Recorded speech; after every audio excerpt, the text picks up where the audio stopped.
fait rigoler. Oui, la télévision, au lobby de bêta pendant plusieurs mois, etc., et puis au bétité. Au lieu pour vendre dans la qui nous veut qu'il y ait un appareil qui nous lande la mambo, nous vendons dans les londa. Le message, il faut appeler ça on est en face B. Il doit peser par fan dans le Bazali, que Olympia Nabiso, ils ont reporté. Ils ont annulé, mais ils ont reporté. Si vous avez fait un affaire, un tout grand chanteur, bon chanteur. On dit l'eau mon réseau zanga. Si vous prenez les aranis les zanga. Si vous avez l'eau mon habit, l'eau mon zanga. Et l'eau mon zanga. Et l'eau mon zanga, c'est qui va projet dans la zanango, dans la salité. Mais jusque là, bon, on a habité. Sur les plans, il faire trop local. Ah, t'as vu? Trop local. Trop local. Local, c'est quoi? On a habité local, on fait comme un Janspile. On fait comme un Moujansa. Moi je suis un chanteur. Vous entourez na banani pour les lopenda mouvement ezala. Naza entouré na sage, naza entouré. Voilà. Tant on qui est derrière toi. Derrière moi entourage nanga. Oui, entourage nanga ça na grande personne. Au bazali lelo que non, s'il y a un problème, na go bengaye, Chico et bimi directement. Donc, on n'a pas ça gérer un mouvement. Non, mais tout le monde, je suis entouré. Mais on a pas gérer un problème. On a géré l'orchestre. On a besoin, par exemple, bon, il y a moins $10 000. On a besoin de par exemple, on a Didi Kinouane. On a besoin de si on a un problème, par exemple, il y a $5 000. On a besoin de par exemple, mon producteur général d'Abiré Obima. Parce qu'au monde, on a un mot débat génération. Débat, il y a vision, il y a makambu. Mais il y a depuis Boyabo changer nini. Parce que dans une organisation, toute vision est limitée, il y a une autorisation de sortie. Mais par exemple, selon eux, depuis au bandi na carrière solo, pour apporter nini. Yo particulièrement fait rigola, au changer nini. Depuis au bandi carrière solo. Avec passion, nous débutons cette émission. Bonjour chez vous, bonsoir chez vous. Tout dépend de l'heure à laquelle vous allez recevoir la vidéo chez vous. Une fois de plus, avec Tonton Bev, rendez-vous des intellectuels. Alors, joignez-vous à nous. Merci de nous faire confiance. Merci de continuer à vous abonner, à liker, à commenter. C'est très important. Et je promets à toutes les personnes qui vont s'abonner aujourd'hui, vous aurez une dédicace lors de l'émission prochaine. Alors, parole de Tonton Bev. Alors, hâtez-vous. Abonnez-vous massivement, c'est très important, nous en avons grandement besoin. Tonton Bev, les transferts les plus chers de la presse congolaise, l'international, 12e merveille, les motivés de toute une génération, monsieur Autotune, NFL, cerveau penseur, jumeau de la vérité, l'intellectuel pratiquant. Moi je ne suis pas au milieu du village, mais au-dessus du village. Alors c'est une habitude, comme Dab. Dab arrive bientôt, serrez vos ceintures car ça va vraiment chauffer, ça va exploser avec des concepts, conceptions, vous serez surpris. Gardez votre patience et vous allez comprendre que votre patience, vous n'avez pas eu tort d'avoir attendu aussi longtemps. Donc attendez, vous serez servi. Merci à tous mes sponsors, merci à ceux-là qui font confiance en Tonton Bev et surtout en cette chaîne YouTube Bev officielle. Je vois comme ça monsieur Franck Kassongo, monsieur Patrick Mugunati, Mouktek Service. Je vois comme ça mon grand frère Mandalelo, sans oublier comme ça Jonathan Mandila. Merci comme ça mon grand frère Aimé Bossele. Merci à toutes les personnes qui font confiance encore aujourd'hui dans la chaîne Bev officielle. On va traiter un dossier, on va traiter un problème. J'aimerais que toutes les personnes qui sont en train de suivre cette émission soient connectées d'une manière attentive, parce que nous allons traiter un problème concernant un artiste musicien. C'est qui l'artiste? L'artiste est Ferregola. Pourquoi Ferregola? Parce que Ferregola est longtemps dans la distraction. Pourquoi Ferregola? Parce que Ferregola est longtemps dans ça frise un peu de l'inconscience, manque de vision. Est-ce réellement Ferregola n'a pas de vision? Est-ce que Ferregola avait une vision avant de quitter Quartier Latin? Parce que lorsqu'il a quitté Maison Mère, il est allé avec ses amis faire les marquis. Mais lorsqu'il a intégré les quartiers latins, c'était pour quel but? Parce que son intégration au sein du quartier latin, c'était par contrat. Et après les contrats, qu'est-ce qu'il voulait faire? Il visait quoi? Parce que nous avons constaté que lorsqu'il a quitté les quartiers latins, il s'est lancé en solo parce que son ancien collègue Fali va se lancer également en solo. Voilà pourquoi Ferregola s'était lancé aussi en solo. Mais aujourd'hui, on va traiter un problème. Je suis parti revoir les archives parce que vous savez, moi j'aime bien suivre les choses, moi j'aime bien entrer en profondeur, moi j'aime bien faire des recherches. Et j'ai déniché, j'ai eu à découvrir une émission réalisée par Ferregola et Paulin Mukendi. Cette émission a raconté beaucoup de choses. Cette émission, c'est une émission révélatrice par les trichements de cette émission. Aujourd'hui, nous sommes en train de comprendre que Ferregola a eu à avoir une vision, mais qui n'était pas peut-être la sienne. C'était une vision, on peut dire une vision, Ferregola est locataire dans une autre vision. C'est comme si Ferregola est locataire de la vision qui n'est pas la sienne. C'est comme si Ferregola nage dans un monde où il est en train de faire comme tous les anciens.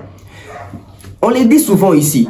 Nous faisons des analyses pour que nos artistes puissent changer. Nous faisons des analyses pour que nos artistes puissent comprendre aujourd'hui que le monde marche ou fonctionne autrement concernant la musique, concernant les stratégies musicales. Je l'ai dit et je le dirai toujours. Ferregola a ça la musique pour mon abajibe a ça la musique. Ferregola comme un musicien, est-ce que Ferregola comme un musicien par conviction? Bon, mon a que ça penza ya ngote. Ferregola comme un musicien, je dirais par influence yabatu. Tout ça que chanter toujours que Ferregola ça musicien, Ferregola ça kaka chanteur parce que Ferregola musicien et ça que betaka instrument à musique makambutu. Ferregola betaka guitare, té betaka instrument musique té. Ferregola ce n'est qu'un chanteur. Et le coup la zone de confort à Ferregola les araming les côtés chantés à côté de la distraction, bah fantine ba côté la distraction et le coup la congolais pe distraction et mingi ça na katia ba voix ya bato ba yembaka bango tout ba plonger en distraction. Si vous avez une émission, vous comprendre que Makambo est toujours déploré pour faire Ferregola et Banda en les lotés. Source dans les alliés. Si vous avez une émission, vous comprendre que Makambo est toujours sur Ferregola. Tu fondes le roté, tu causes le roté, et ça Makambo ici, mon an tout kala. Et les deux ont persisté. Pourquoi? Parce que tout début, sur les fondement bien et qui est bien. Fondation, tout fondement à Ferregola, base, il y a Ferregola déjà Banda qui m'a bé.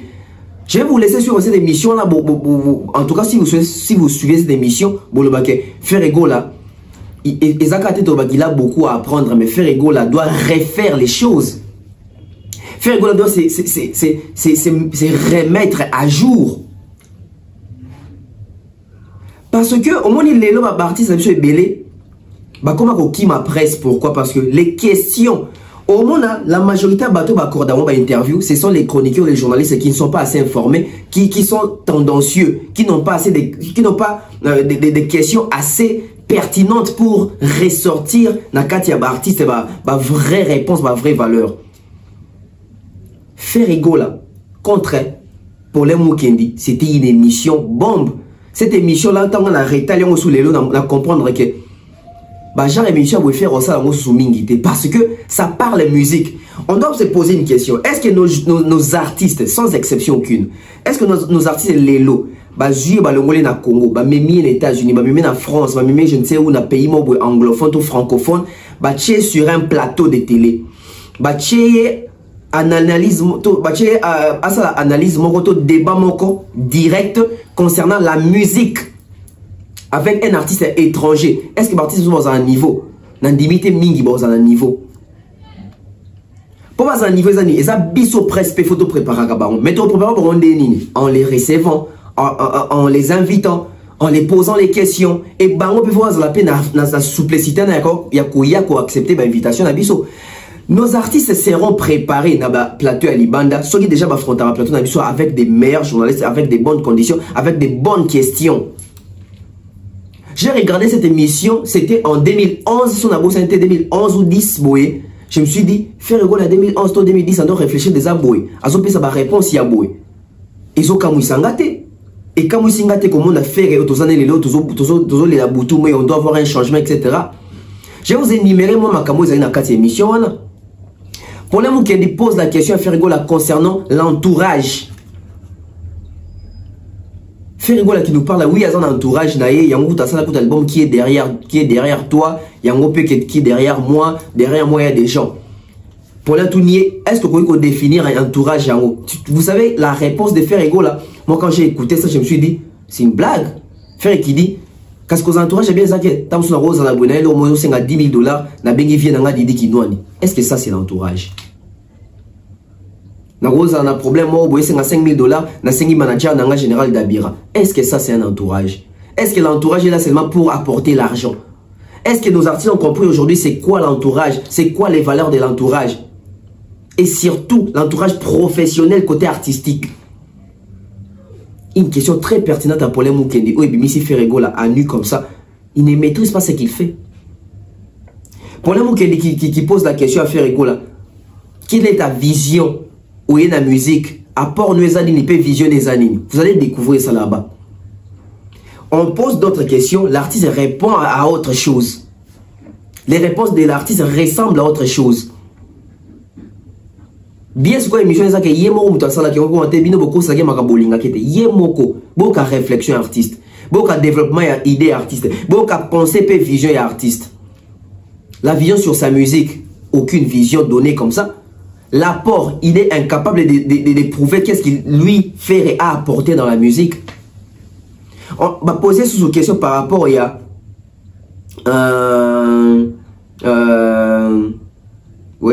par rapport cause à la internationale ou locale. Parce que la question des Paulins était plus basée que Ferrego la Toro que tu es un artiste local, ne babazo baloba. Ferrego la cause à local ne nini. Biso bimaliban to kebeta concert partout. Donc pour la faire un concert partout, c'est être international. Et là où les bas blessent, c'est le bas où Thierry Mombaya. La question posée à faire par rapport à cause à l'international, il dit que Bolina comme à Janspil, pour comprendre qu'il y a un international, regardez la vision de nos artistes. C'est quoi d'abord Janspil? C'est quoi UPA? Et c'est ce langage-là qui est resté jusqu'aujourd'hui dans le cadre il y a un vocabulaire et artiste.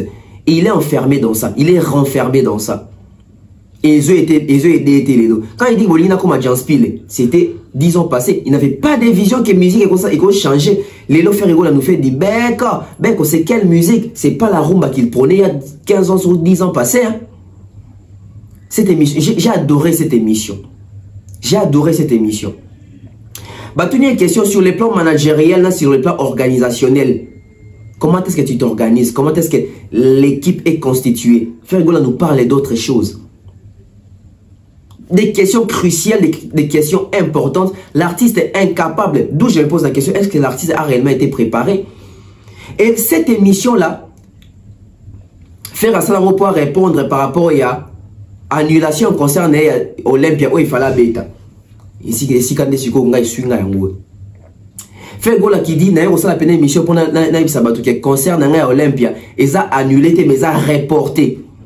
Les concerts qui a été reportés depuis 2011, aujourd'hui nous sommes en 2023.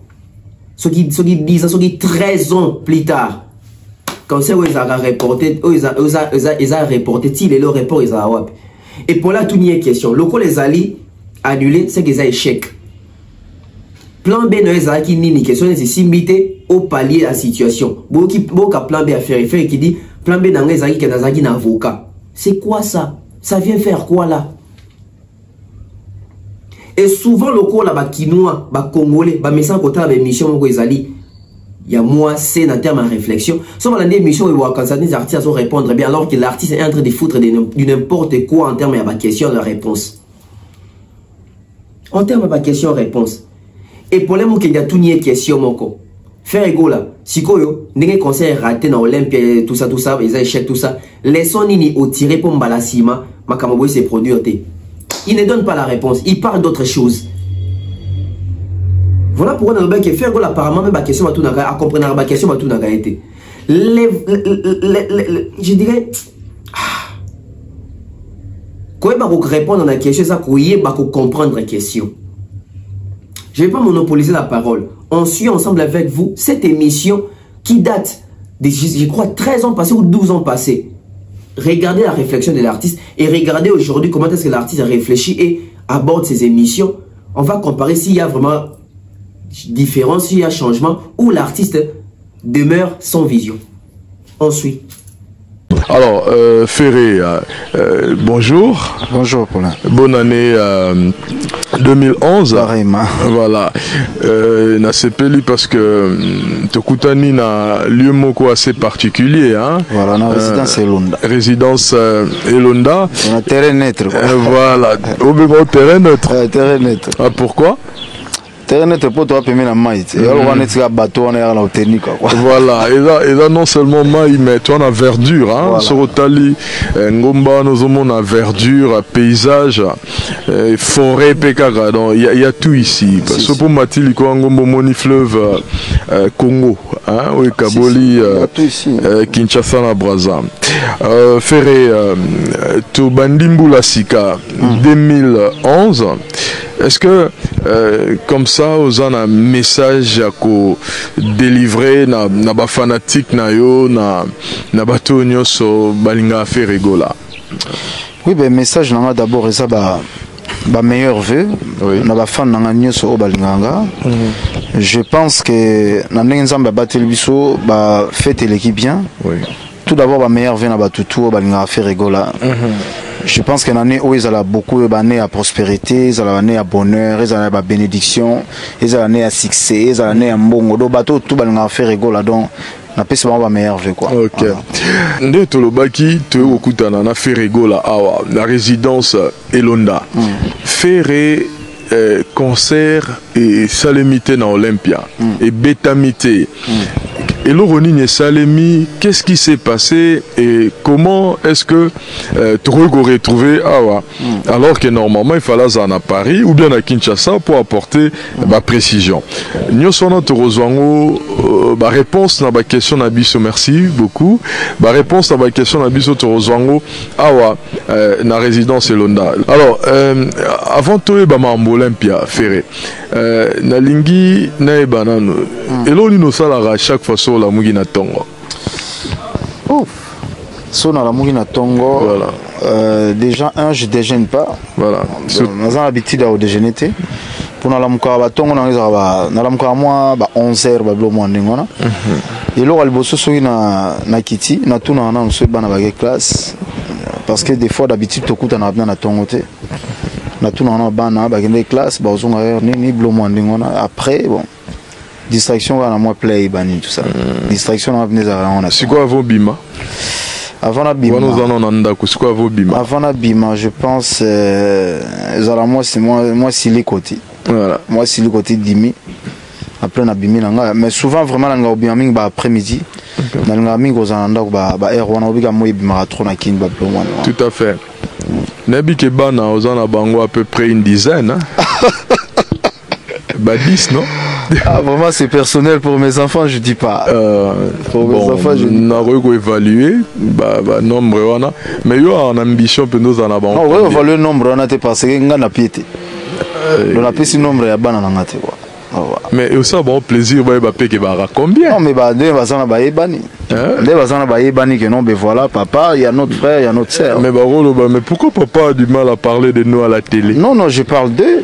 So ba ba déjà ils na imba bango ba oser as ba caprice Melina. Botangela sota ba kombo na ba ça la ba. Parce qu'on a zotanga ba caprice ba Melina, ba Megan, Satia. Nani sus. Bazali ba Mathias. Bon Bazali. Tokendana 10. Donc mais c'est quoi ambition nous à Rosana ba combien? Au soukara na nombre ba le loto ba ki ça. Au moins biso to amibali. Toza mo amibali. Moi je pense que cause mobile là pour ngana bi na type et puis on est des africains quoi. Total on a ba famille musuto ke na ba poto na boy o katam so ba 24. Ambition non les non les ambitions non les mais moi j'aime les enfants. Moi je pense que je suis encore et puis je peux. Est-ce que baby cause star est-ce qu'on discutera na bango sur statut non ya star ya qui fait rigola? Si baby voilà. Des fois on a on a classe ou soit surtout autant mon bango baby papa va faire rigola voilà est-ce que vous bêta ma solo nango batu na ba question sur voilà non côté on a non batu na pas vraiment mais baby père na bango va faire rigola et tout solo ma solo mususu bon biso to ngami ko s'amuser na ndako na bana on s'amuse tout ça ah d'accord ce qui comme et RVT prénom ni notre préféré aux anango à part prénom no ya RV mais là ça bien va kuna na mo ba kombo bena nga normal yali te mais RV ndeza o mama pesa non RV oza kombo mama pesa bon sikoyo soki ezara RV to nga ko lingeza prénom nini sona lobiango eko tikala eko bambanga ba mo benga ngango Tamambolo ba vraiment la TV le ballon ingeza sona lobi ko mango eko za pe ya donc seko linga ko mona to na ko mi pesa ngo te me ça bisoka non soki nazana RVT nango za la kombo ya Satia mais na pesa moi nanga. Pourquoi Satya? Satya parce que na kombango. Satya eza lokwa neti bonheur na lango nini ya ba indien. Voilà. Donc soki nazara Hervé te lango za Satya. Alors, tout ça, je crois que Tozo Kenda pratiquement la deuxième année, hein, il a sorti l'album Nayo. Hein, est-ce que accueil au public et réservé dans la sortie album Nayo, vous allez satisfait Nango? Très très satisfait, très satisfait. Partout dans le Kende, dans le flair, bazo jeté pour l'album Moyo. Je pense que tant on a qui a aussi l'album Moyo vraiment et Kokaki. Et Moussala Oyo et mon ami soit battu siko donc vraiment partout disent qu'ils ont accepté presque partout. Partout dans l'équipe, bazo et Milanga banzem. Batum suba le album na bango memeli bango ba tourner maramwe belé. On a déjà fait ça. Yo memeli oni. Tout est déjà tourné album on a l'album que non album on tango ebima. Tout est déjà tourné à poto, to beti na poto, to zongi et puis bah Afrique n'en parlons pas parce qu'Afrique to Kende. Donc même le biso presque oyo que non sur album ebimi to zaleka stationné te na kinga que non te album et saliga localité et beti na poto to ke na ona ba Tanzanie to ke na ona ba Kenya to ke na ona ba Gabon to ke na ona Angola to ke na ona kala mingi ta to ke na Zambie kala mingi ta to ke na Maroc. Donc nous sommes les album qui est derrière toi mtezo mimabso ba côté wana ni tete ne to va ne londa awa so ça ina on album titre ngo za la paix awa normalement donc na za awa parce que beti na elonda pour na beti na elonda pour na za demander voilà. Ok. Est-ce que le lot cause à la bon chanteur et Ali force? Cause à bon chanteur et Ali force parce que na carrière na biso musicale de tout ça la raboyer. Si on a pris cet exemple il y a Papa Taboulay à Vinaye à ça longtemps parce qu'il y a un bon chanteur. Ce total lelo ba bon chanteur monsieur tout ça na ba Congo Papa Wemba. C'est un bon chanteur jusqu'aujourd'hui Azali. Donc parce que Moussa na voix na yé muto vandi cette lelo. Ok. Alors, Mbatunyo Sobada d'accord Lelo que Ferrego là, c'est un bon chanteur. Tu as une belle voix et que sur le plan matériel, aux Amutumogo quand même, aux Alipé réussir. Donc vu de loin, c'est comme si aux Amutumo comblé complet. Mais là on est manqué à Kayo.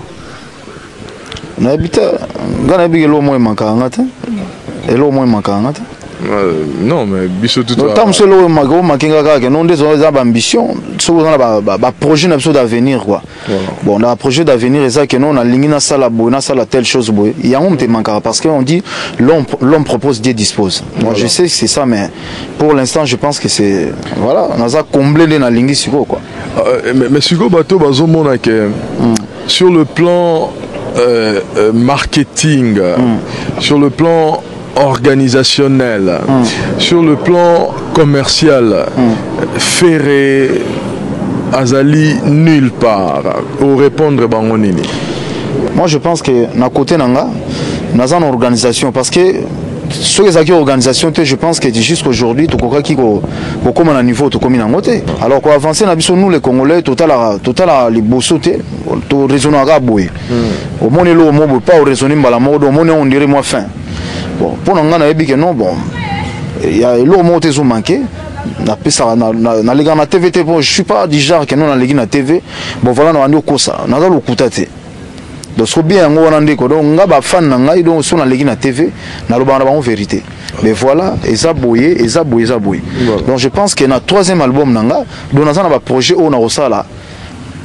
Au fur et à mesure, nous on a comme quoi. Donc pour moi, c'est normal. Mais si vous faites vision dans Open il y a Mambo Itali musique, organisation, parce que vous avez reproché des problèmes sur le plan managérial, sur le plan organisationnel. Bon, si vous est-ce que le lot est vision dans Open il y a musique, il y a organisation, il y a groupe Naïs Aranini. Vision nanga ya musique et organisation ya groupe nanga je pense que orchestre déjà et faut ils ont un statut ce qui orchestre est structuré tu vois au bimate ne basenga abso que non to ça to songe basenga abso autorisation de sortir le seul to na biso ga lo mo ndingo wana do to bimaka na biso ça contrôle quoi mais locaux là to za organisation batu ba yebi que non Ferrego là azana buzz na yemo boye Donc yango on a toujours qu'il y a une ligne wana, mais je pense que niveau structure nako landati ndenge bato musuba sala ngai pena la ndengwana. Moi je suis pas un suiviste. Donc na sala oyoyo ndenga nazo raisonner quoi. Mais elo nini depuis Ferrego là, parce qu'au monde a un mot débat génération, débat il y a vision, il y a makambu, mais yo mona que depuis boya bo changer nini. Parce que na romona nga pona nga organisation to vision ko se limiter te ka na ba autorisation de sortie. Mais tous par exemple yo mo selon yo depuis au bandi na carrière solo bo apporter nini. Yo particulièrement Ferrego là, au changer nini. Depuis que bandi carrière solo et au moins au changer pendant des années parce que auto salara ici déjà salama. Moi je pense que sur le plan artistique tant mususu moi moké na apporté car tant mususu moi style ya vonanga. Moi je pense que sur le plan nous sont déjà c'est salama, on a vu les gens ils ont fait sur le plan par exemple featuring tout le monde déjà les gens ils ont fait ça sur le plan quoi. Sur le plan rumba, déjà auto yemba ba vient absolument déjà si ba yemba ça style. Oh que non le lot to apporter, il y a sika que non bon voilà. Style moro jeune, auto apporter le lot yo et comme une tendance moro boy. Pour le lot so total pour na yebi que non na ba orchestre nyonso ba na voix moro boy le à faire rigoler les ali na ba orchestre et tout. De ça ra ndenge moro boy. Non mais ba pe na ba voix ya bayana bino baleka. Ba voix ya bayana absolument je pense que pour l'instant mes collègues a sauté. Na sana boya bango non sana boya bango te même so aucun ba orchestre. Parce que moi je pense que ceux ils ont voix na eux quelque part ba voix ya ba yaya pe belé ezali hein. Non je pense pas pour l'instant non parce que na ba mission absolument na bango le loyo OK non tu apporter surtout tu apporter quelque chose tu apporter moi misala pour nanga na bi que tu apporter moi misala le loyo ba petit pour na Congo on a artiste belé mais ba misu ba moins chance tu apporter bon moi travailler le lot que ba moi travailler ba so organiser pe vie na bango ba so gagner pe gagne pe na bango. Moi je pense c'est ça. Pour na batu musu belé ils allaient peut-être organisation ils ont tellement makasité vision pendé zate yango oye na télévision au lobby que bêta pendant plusieurs mois etc et puis obétité. Au lieu pour vendre dans qui nous que na Paris que nous Hollande la maman nous vendre dans Londres. Donc il y a un problème d'organisation, il y a un problème de vision. Non, c'est pas ça. Comment est-ce que on peut annoncer un concert comme ça, un spectacle comme ça et puis la dernière minute est bêtité? Moi déjà pour na fan ngai na respect on appelle ça bango, na aussi na bango vraiment ba limbisa. Bah pardon. Alors nous démarche au biso tantamaki il y a ezaki démarche moro boye ezaki normal. Moi je pense que on a un avocat aza na Belgique na dossier na biso ndenge to landela dossier na biso déjà un pour na oleka na TV déjà lo bana batu que non ben voilà na obeta double Olympia avec les producteurs. Je pense que mentir na ndenge tina niveau on je pense que non bato ba ota biso na TV quand même baza ba compter.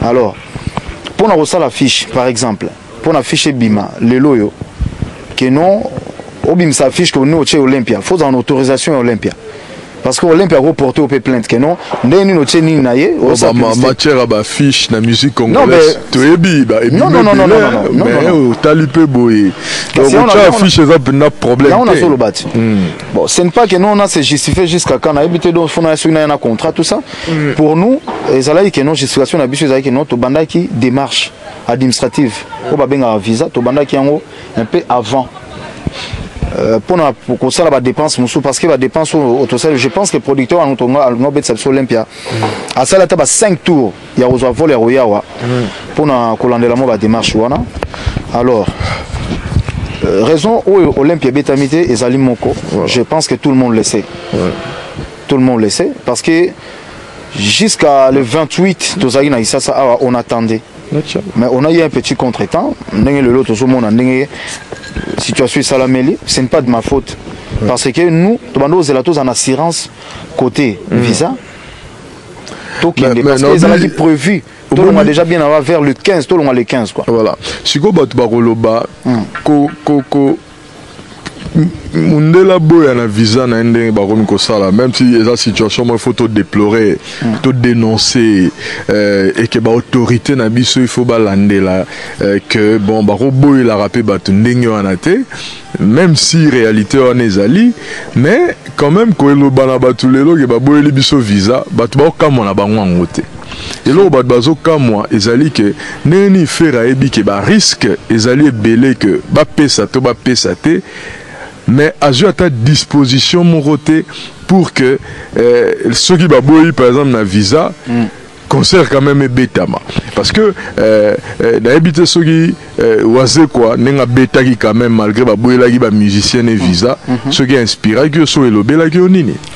Bon au monika ya il y a grand frère Nabiswana, je pense que Eza Kamorote qui et c'est ça et c'est artiste ou c'est pelanango donc c'est gamuté à mabe. Donc biso nyoso malgré tout temps msou que notre leka na bengate mais je pense que quelque part à côté mon boy ça la passe. Alors moni ngai na za na orchestre, na groupe d'accompagnement. Nga za na mouvement. Do avant que obeta na poto fona za na orchestre nanga. Le ba ta msusu na batu msusu que ozala que non bon voilà. Alors c'est début à kobetane moko ndenge zala mais ngai pona kini na poto ezate que no ba boeli faire visa ba boeli ni na tamso na artiste parce que ngani naza bonaza résident na poto donc na okene poto er no so na lingi er no so na lamuki so el na lingi na ke mais c'est quoi avantage wana na baka ba refi ya ba visa boy oko sala ngonde ni ezaka omi komisa na TV to go servir yo pe na maramba boy parce que tout le monde a qui avantage aux na mukande pas Félix Oise quoi à respecter quand même bateau ba se déplacer qui bateau ba respecter rendez-vous tout le monde a bango que Kazana Mukanda, c'est vrai que Baboli ba musicien, mais Mukanda n'a salissé que abeta quand même concert. C'est comme Mukanda a fait rigoler les ara, non mais toto le musicien non, olobi que non, annonçant non a pendant 6 mois. Je pense que pendant 6 mois on a tous qui temps à se préparer. Du matin au soir. Tina basuka ah kutoto, comment même qu'on ça la répétition à minuit. Minuit problème exact mais surtout la vision non organisation il y a musique na yo fait rigola tant webi que na Congo lelo visé comme tantôt plus tôt en tant que leader en tant que responsable est-ce que prévoyez qu'il plan un plan B c'est-à-dire que ceux qui va boiling visa na osa nini le premier na le 2 je crois le 31 le 31 na le premier le 31 le premier na prévoyait qu'il na prévoyait qu'il va boy visa na prévoyait qu'il avant parce que nazaki na avocat belge au Chile loyo allant de la dossier. On a prévoyé qu'il y a un gros tine nazo sala naza ko annoncer boyer. Je pense qu'il y avait un suspense dans les gars sur la TVT parce que na prévoyé qu'il y a un gros nazaki na avocat jusqu'aujourd'hui parce que ce prévoyé qui aurait go beta na Olympia. Il y a un obi que non a prévoyé que j'étais sûr que je vais avoir le visa parce que nazaki na avocat. Voilà. Donc dossier na visa na senga ki na avocat. Voilà. Mais bon, on a eu contretemps mais avocat za on a pour na Hollande là. Vous êtes entouré dans banani pour les lopenda mouvement ezala qui naza entouré dans sage naza entouré voilà tant on qui est derrière toi derrière moi entourage nanga oui entourage nanga naza na grande personne au bazali lelo que non si un problème na go bengaye chiko ebimi directement. Donc, on a pas ça gérer un mouvement. Non, mais tout le monde je suis entouré. Mais on a pour gérer un problème. On gère l'orchestre. On a besoin, par exemple, bon, il y a moins $10,000. Nabi que son a béni par exemple fait dans Didi Kinouani. Nabi que Obima. Son a un problème par exemple il y a $5,000. Nabi que son a béni par exemple mon producteur général d'Abiré Obima. Au moins le loboye. Bon, si koyo, voilà soda pour ma 10,000 au Benga. Tant sous pour Robin a payé ambassadeur Bonaventure Ngobo. Na Robin tonton Bona. Pour régler en euros. Sûrement en euros. Bon, voilà. Mais si on a un problème, il y a concept, il y a visa. Pour un avocat pas échoué pour essayer de non. Avocat on a un problème, il y a plan. Avocat a échoué. Concept. Avocat a échoué. À part mambo 10,000 banani baza. Banani baza. So t'as déjà conception album nanga. Voilà. Conception album nanga. Donc faut déjà structurer les awapi. Voilà. Donc voilà sur le plan artistique. Sur le plan artistique. Ouais. Sur le plan financier, Toyori d'Abakom. Bon, sur le plan financier, nous n'en parlons même pas. Voilà. Pour le lot, Msomoni Bouye, orchestre pour nous gérer, et c'est un faux appel à moi chicon. Voilà. So appel là, aux appels donc. Faut gérer ma mission. Sur le plan financier, c'est réglé. Sur le plan artistique, au lobby déjà. Sur le plan artistique, Ngamo déjà on a comblé. Voilà. Naza comblé. Sur le plan artistique, tout ça na Chris Ibanga bazali, naza na sur total na poto, naza na bateau na travers na bango, y compris Philippe Guez a conseillé un trop. Sur le plan artistiquement, na benga trop, sur les problèmes bouillés. Et sur le plan marketing, sur le plan managérial, qui sont là? Banani Baza. Ah voilà, merci. Sur le plan managérial, nous on lobby, naza na Lubin. Ça fait, je pense, ça fait 6 mois déjà je travaille avec lui. Voilà. Bientôt, la structure autour sala. Pour moi, le mabé qui n'a le kutati. Nazar le kutati na les TV. Voilà, tout ça, tout ça. Moi, je suis pas déjà. Donc, on a les gars TV pour. Dans une grande structure, on a sala. Je pense que na 3e album, et Obima. Bientôt, on a la TV, qu'est-ce qui va se passer quoi? Donc on a vraiment structuré. Donc on est au fur et à mesure. Dans le plaisir, on va faire un sentir que non, ah tous les lots va bien. Si on va faire on a fait un tout grand chanteur, bon chanteur. On dit l'eau mon réseau zanga. Si on peut les arani les zanga. Si on est l'eau mon habit l'eau mon zanga. Et l'eau mon zanga. Et l'eau réseau zanga qui va projet dans la zanango, dans la salité. Mais jusque là, bon, on a évité. Sur les faire trop local. Ah, t'as vu? Trop local. Trop local. Local, c'est quoi? On a évité local, on fait comme Jean Spile. On fait comme Moudjansa. Moi, je suis un chanteur. Look, on a confusion. Non, moi, je suis habillé à Batoubaïbit. Tout à l'heure, toi, artiste, c'est aussi moi, je suis comme moi, Dimi. Il faut avoir moi propre. Moi, Dolce Gabbana dans une nouvelle collection, on m'a bêté. Si, les lots, la musique, pour nous généraliser, on est capable, il y a que ça l'album, nous bien, il y a au moins une pochette album, il y a Ozala Yomoko, donc Yomoko Quanti Coin, Ferigola. On est capable de nous le roi boué. Oyemba Yomoko, Osaba cœur Yomoko, et il y en a, on est capable de ça Oyemba va voir te belé Yomoko. Mais c'est comme si on est incapable quand même d'organiser scène. C'est comme si effort est plus na studio, na peut-être tout bando bengo da mission studio, mais ce qu'on se rejoue scène aux hommes on appelle panique générale. C'est comme s'il y a rien. Non, ben, pourquoi ça? Non. Bon, moni na structure on a na structure na ndenge na zo kinda nango. Oui. Et ça le roi net basal le roi Olympia tous on va salle en plus nango betango 2 jours. Tous on te que no basal mo que non bon voilà. Depuis ba télémisa micro donc je suis là que koyemba tout ça moni ba to poto to que na poto te pamba tende za que non aucun orchestre. Le temps OK to tina ba cassette qui na bazana structure mo bo ba moni la rayo nango. Voilà. Bon du coup mbala mo keka bo mbala mo ba télémisa le micro au bando yemba non c'est bien. Tu vois, annoncer que nous va concert monsieur cause que nous faire il va faire concert acoustique par exemple. Et là va concert monsieur que nous na kena pe bonnet ba mboka monsieur na kena pe na keta monsieur ngamoko ba tielinga micro. Bon un chanteur na bigi na dans un chanteur faut na présenter art na ngai. Na représenter art na ngai mais na nga structure ndenge batale la biso na TV. Ndenge ba yebeli biso. Ndenge mitale la rato ndenge mitale. Ndenge batale la biso na TV. Parce qu'il faut noter quand même que Lelo groupe affaire ego là est différent na groupe Aouta na groupe Aouta ezali ba omona leader bazo mona pe ba musicien dont faire ego là mais lelo est-ce que public ezaka na état d'esprit on ezaka na par exemple pour na wenge musique à maison mère est-ce que public ezaka na besoin à part faire ba mona pe ou bien yo ndem do un esprit wana non esprit wana parce que omoni mboka na biso mo ba critique ezala ba ko be nga pe égoïste. Tant que na place aux alors ba pesarayo par exemple moi chance ba pesarayo chance oyemba osamoni pourquoi yo olingo kaloko kanganete balle pona yo mais oza déjà égoïste c'est ce que baraté na peu exemple ah non na lobby égoïste ça veut dire égoïste na ndenge ke so zu pochette na yo wa yo moko mais so ko zu par exemple la maison mère au mona leader. Non. Au moniteur sur Yabino. Tu m'as non.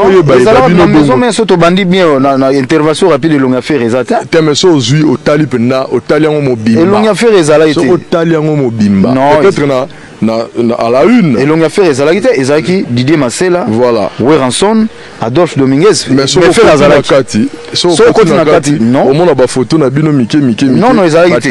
Ezala été siko ego yande na solo la bien. Et goyani na solo bien parce que nazaki na tube na kati. Mais siko et pas na goya mko. Tant goya que non bon voilà et il y a certains artistes na ngoza na kati ba chance na bango. Dans boba bengo égoïste c'était ndé. Donc ba ben égoïste c'était parce que nazo pe sa chance lelo nga artiste na ba ibani. Artiste na nga ba ba ibina que non misete la zalaka ah misete la lega na carbo on a misi a faire rigola. Ba misi na nga ba ibani. On a égoïste était on a faire propulser bango pe ba bima. Voilà. Donc voilà. Mais est-ce que et Coco m'a peu frein pour nayote. Et comme un frein pour n'engager pour un chanteur. Voilà. Ce que ça tout le monde est frein na Olympia. Et comme un frein pour n'engager. Quitter parce que au bangi qui est aux ala. Non na bangi té. Ezali qui n'est na préparer qui spectacle nanga. Voilà. Ezali na bango. Mais nabi lelo pe e comique sobo kata poto une fois deux fois wana utali suli kamba bomba té. Patron et orchestre a encouragé les musiciens à mikanda na bango pour éviter justement ma visa wana. Ils ont encouragé les musiciens à avoir wana. En tout cas, idée wana non elangati. Idée wana non elangati. Moi je pense que ngai pona zwa mukanda ezaki idée na ngamoko. Ezaki idée na ngamoko et puis nga zula mukanda na pototi. Nazwa mukanda na kisasa. Donc eza na ndenge moka ezate que non bon voilà, nga nazwa mukanda na king, nazala pe na idée wana te. Mais est-ce que ce musicien zo sepela?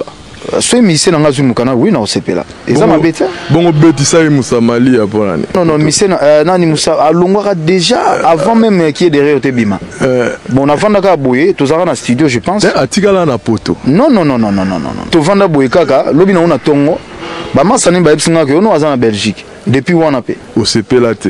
Oh, mais maman ça n'est pas dans Belgique. Bon, nga naza quand même patron un groupe. Na ndenge mo boye, est-ce que ngai na koza na jalousie le soki par exemple que non mission na ngabi que non ah président na visa na okende. Na obeta tour na zoya. Mais ye azwa visa kenda libela.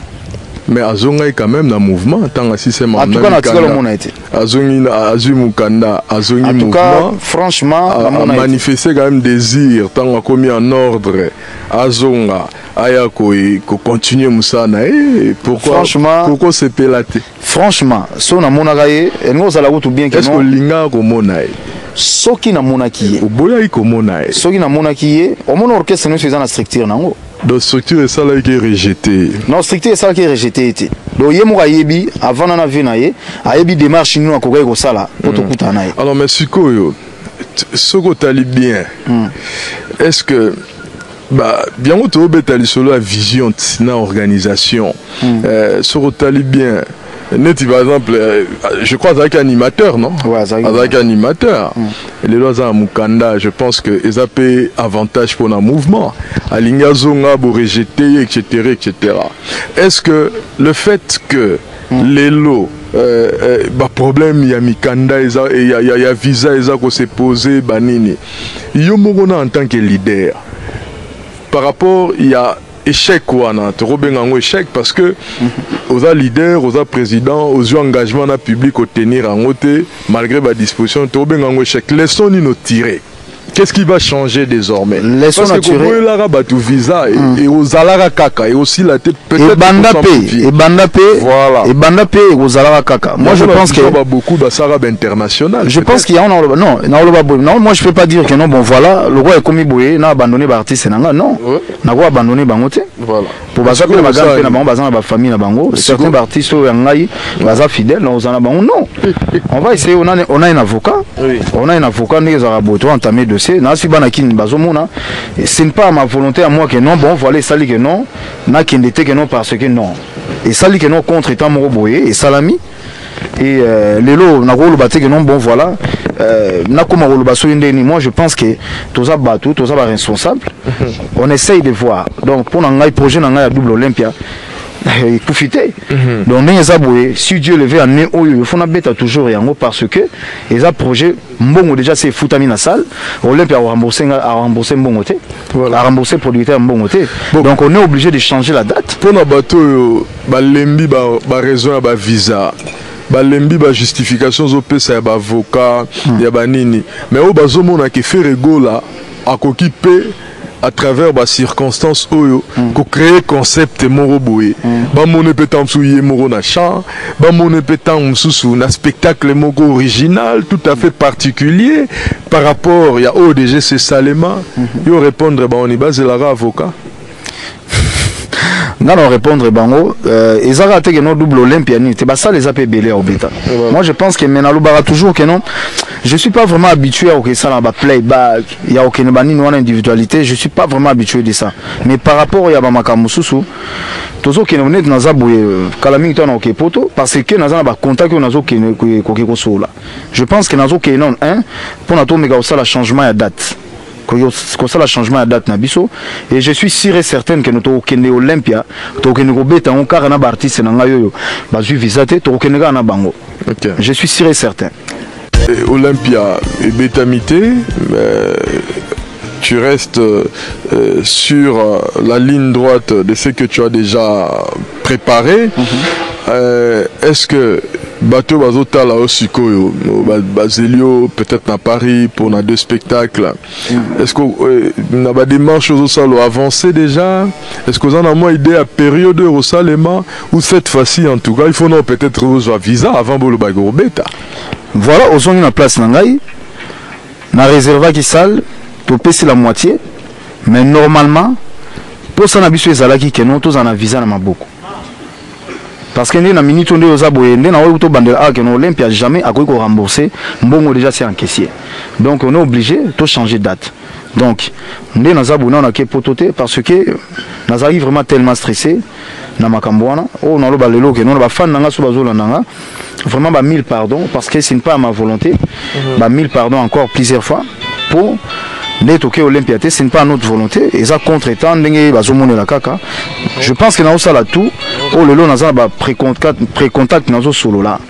que ça soit côté producteur tous méga rota là pour essayer tout méga calé et le moins rapport du bon toi qu'est-ce qui se passe au juste pourquoi tous à la refuser pourquoi viser tous à la refuser producteur nani avocat la biso je pense que na habité so ipona kaya bato mususu mais biso côté na biso na yebi raison nini na minute yo pona auto sur la lobby na yebi raison nini o sali que non to kenete Ferré, combien de personnes vous voyagez na bango sozo kenenet Olympia il faut combien de personnes net sinde na ngo keneboye na sengaki pona bato belete na sengaki pona 20 personnes 10 personnes impossible 10 personnes impossible.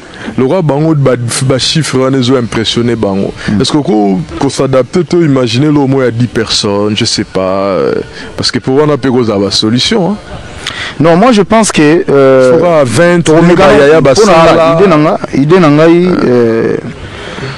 Tormegana auto structuré na marque ya ba artiste pour nangai na ebi que bon le roi déjà tout solo là bien ami continuation deuxième l'artiste nanga nyoso oyo na voyager na bango ou soit na voyager na bango faut pas par exemple faut na afficher bango na nini ba que non structure dans plusieurs mois etc et puis obétité au lieu pour vendre na kinu que na Paris que na Hollande la mambo no vendre na Londa message oyo fa na pesa on na face B pour peser pa fan na ska bazali que Olympia na biso ils a reporté ils a annulé mais ils a reporté.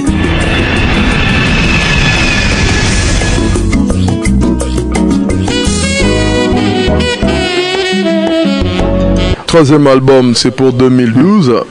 2012. Pourquoi vous envisagez une boîte noire? Boîte noire parce que mon avion, ce qui partout est là. Mais boîte noire, on a une structure. Oh, maramunyo sur salamaki baye banyo sur salamaki zaranakati. Merci. Ma pesimote na bat.